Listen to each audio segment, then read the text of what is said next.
Sir, এটা দেখুন। কেন? স্যার এটা দেখুন, শেয়ার মার্কেটে আমাদের কোম্পানির শেয়ার 42% জাম্প করেছে। Massive growth.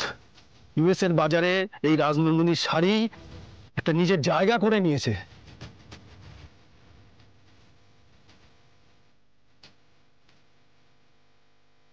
ইতিহাস তৈরি হয়েছে স্যার, ইতিহাস। আমরা এই মুহূর্তে দাঁড়িয়ে আছি সিংহরায় গ্রুপ অফ ইন্ডাস্ট্রিতে। আজকের দিনটাকে আপনারা একটা ঐতিহাসিক দিন বলতেই পারেন। রাজনন্দিনী শাড়ি, যেই শাড়ি বিদেশের মার্কেট ছেয়ে গেছে। সিংহরায় গ্রুপের অন্যান্য প্রোডাক্ট এক্সপোর্ট হলেও শাড়ির কোনো ব্র্যান্ড এত তাড়াতাড়ি মার্কেট ছুঁতে পারেনি। এই অভূতপূর্ব সাফল্যের পেছনে কে আছে আপনাদের জানতে ইচ্ছা করছে তো? নিজেকে কি করে প্রমাণ করবে অপর্ণা? আমি আমার আগের পজিশনে থেকে এই কোম্পানির সেলস আর রেভিনিউ বাড়িয়ে দেবো। যা কথা দিয়েছিল সেই মতো কথা রেখেছে। কিছু ক্ষমতা আছে। না, মিস্টার আর্য সিংহ রয় নয় এবার।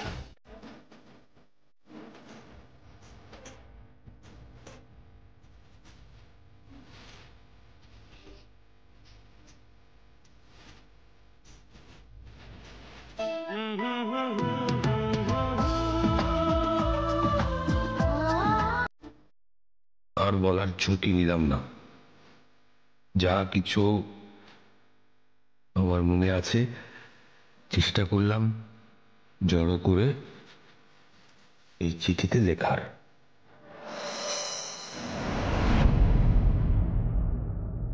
অপর্ণা, এটা তোমার জন্য। আসলে অনেকদিন ধরেই কিছু কথা তোমাকে বলার চেষ্টা করেছি, কিন্তু কিছুতেই বলা হয়ে উঠছে না। কোনো না কোনো বাধা মাঝখানে থেকেই যাচ্ছে। তাই ভাবলাম তোমাকে লিখেই জানাই। আমি জানি না তোমার সব প্রশ্নের উত্তর তুমি এতে পাবে কি না, কিন্তু আমার বিশ্বাস তোমার খারাপ লাগাটা একটু কমবে যদি তুমি এটা পড়ো। প্লিজ নাও। আপনি আপনি এইটা প্লিজ রাখুন, দেখুন আপনি একবার। এটা প্লিজ স্যার।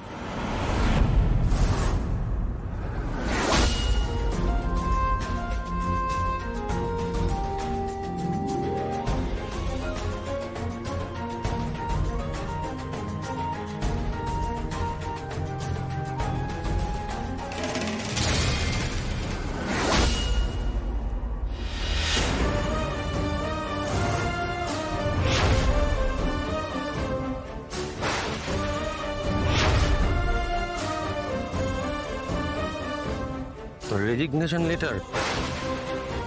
অপর্ণা, তুমি মানে? হ্যাঁ স্যার, আগের বারে চাকরি ছাড়াটার সিদ্ধান্ত আমার ভুল ছিল না, তবে এইবারের কারণটা একদম অন্য।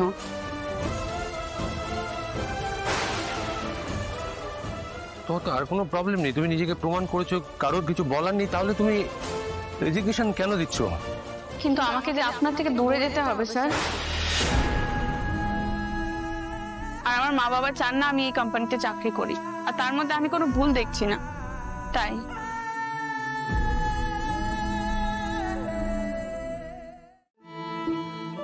আমার এছাড়া আর বেশি কিছু বলার নেই স্যার। সিংহরায় গ্রুপ অফ ইন্ডাস্ট্রিজে আমি অনেক ভালো মুহূর্ত পেয়েছি, সেই মুহূর্তগুলো নিয়েই আমি চাকরি ছাড়তে চাই। ভালো থাকবেন স্যার। অপর্ণা, আমাদের আর কোনোদিন দেখা হবে না? হতে পারে, আমার নাও হতে পারে, এটাই আমাদের ভবিতব্য।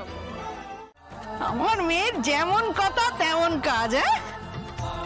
সবাই তো প্রশংসায় পঞ্চমুখরে উপু, পাড়ার লোকেদের মুখে তো একদম ঝামাটি ঘষে দিয়েছি।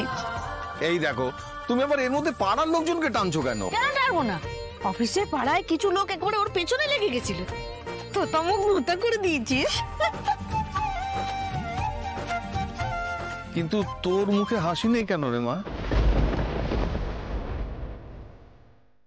দেখ মা, আমি তোকে অনেক কথা বলেছি, তুই কিন্তু তোর কথা রেখেছিস মা। তুই প্রমাণ করে দিয়েছিস যে আমাদের দেওয়া শিক্ষা ভুল নয়। আমার আর তোকে কিচ্ছু বলার নেই। অন্তত এই চাকরিটা নিয়ে তো আর কিছু বলার। আমি চাকরিটা ছেড়ে দিয়েছি বাবা।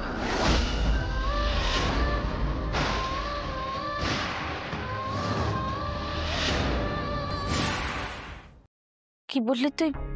চাকরি ছেড়ে দিয়েছিস মানে? এত কিছুর পরে তুই হঠাৎ তুম করে চাকরি ছেড়ে দিলি? না না সুমি, ঠিক আছে, ও যেটা ঠিক মনে করেছে করেছে। অপু দেখ মা, তুই নিজেকে যোগ্য প্রমাণ করেছিস, এতেই আমি খুশি।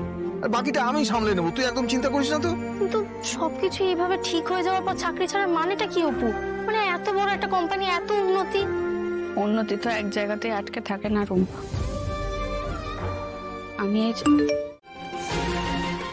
আমি যেটা ছেড়ে এসেছি সেটা ছেড়েই এসেছি। ঠাকুর আছেন, এই চিন্তাই আমাকে কুড়ে কুড়ে খাটছিল আমি পারবো কিনা। তুমি সেই ব্যবস্থাই করেছিলে। তোর নতুন কোম্পানিটা তো ভালো কোম্পানি, মানে নাম ডাক আছে বেশ। যা হয় ভালোর জন্যই হয়। আমি সত্যি ভাবতে পারিনি এত তাড়াতাড়ি এরকম কিছু। আরে কি তাড়াতাড়ি, তোকে এখন টিভিতে দেখাচ্ছে, তোর ইন্টারভিউ নিচ্ছে লোকে, লোকজন দেখছে, ওতেই অর্ধেক কাজ হয়ে গেছে। আমি বরং ওই কোম্পানিটা একবার ফোন করে দেখি কি বল। কর, নম্বর টম্বর হ্যাঁ আছে? হ্যালো, মিস অপর্ণা বসু, হ্যাঁ আমরা আপনার ফোনেরই অপেক্ষা করছিলাম। অপর্ণা, আমার ফোনের অপেক্ষা করছিলেন মানে জানলেন কি করে আমি ফোন করব? আচ্ছা আমি ডিরেক্টর স্যারের সাথে কথা বলে আপনার আর স্যারের এই অ্যাপয়েন্টমেন্টটা ফিক্সড করে দিচ্ছি। ও বাইরে আপনার ওখানে গাড়ি যাচ্ছে এক্ষুনি। আচ্ছা, কি বললো রে? এই কি বললো অপু? কি বললো? গাড়ি পাঠাবে বললো আমার জন্য। বাবা গাড়ি পাঠাবে? তো মনে হচ্ছে মাথায় করে রাখবে তোকে রে অপু।